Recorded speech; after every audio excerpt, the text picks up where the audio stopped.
The suggestion by President Donald Trump to rename the Department of Defense to the Department of War is a recurring and highly symbolic proposal. It's an idea he has floated multiple times, most recently with his Defense Secretary Pete Hegseth, who has expressed support for it. Trump argues the new name would be stronger and more accurately reflect the department's mission, which includes projecting military power and offense, not just defense. The last time the U.S.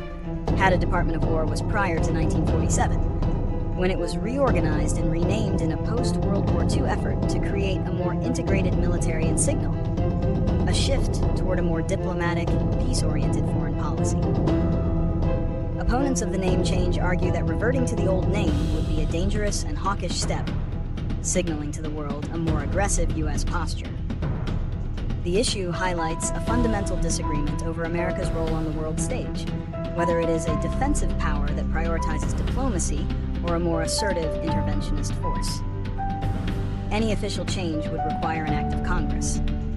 The reasoning behind President Trump's suggestion to rename the Department of Defense is rooted in a belief that the current name is too passive, and a return to the original Department of War would better reflect the nation's military power.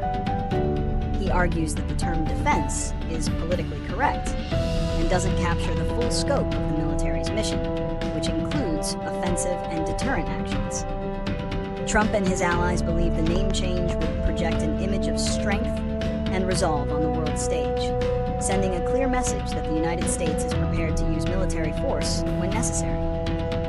The name change is also seen as a way to restore a warrior ethos to the armed forces and re-emphasize lethality over other functions like humanitarian aid or international cooperation.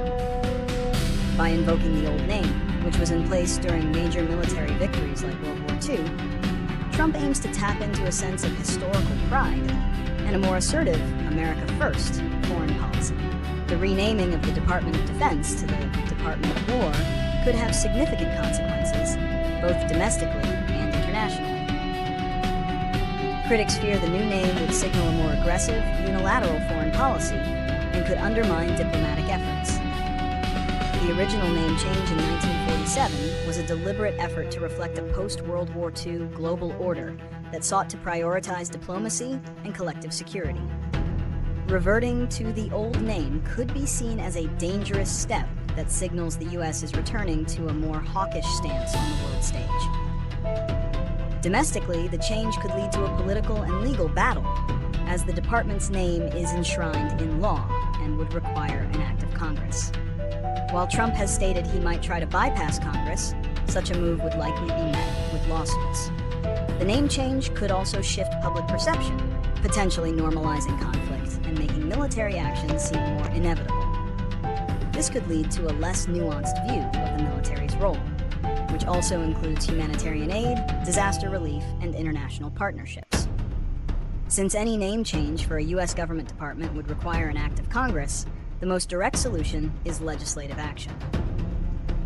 A bill would need to be introduced in both the House and the Senate to formally rename the Department of Defense. This process would involve committee hearings, public debate, and votes in both chambers. The necessity of a two-thirds majority to override a presidential veto adds a significant check on executive power and requires broad, bipartisan consensus. A less formal solution involves executive rhetoric and public messaging. President Trump and his administration could simply refer to the Department of Defense as the Department of War in their public statements and official communications without seeking a formal legal change. While this wouldn't alter the department's name on paper, it could serve a symbolic purpose and align with the America First messaging that resonates with his base. This approach would allow him to convey a specific ideological stance without the legal and political battles of a legislative name change. Ultimately, the most effective solutions would require a deeper conversation about the role of the U.S. military in foreign policy. This could involve a comprehensive review of the department's mission to ensure its name truly reflects its purpose in the 21st century.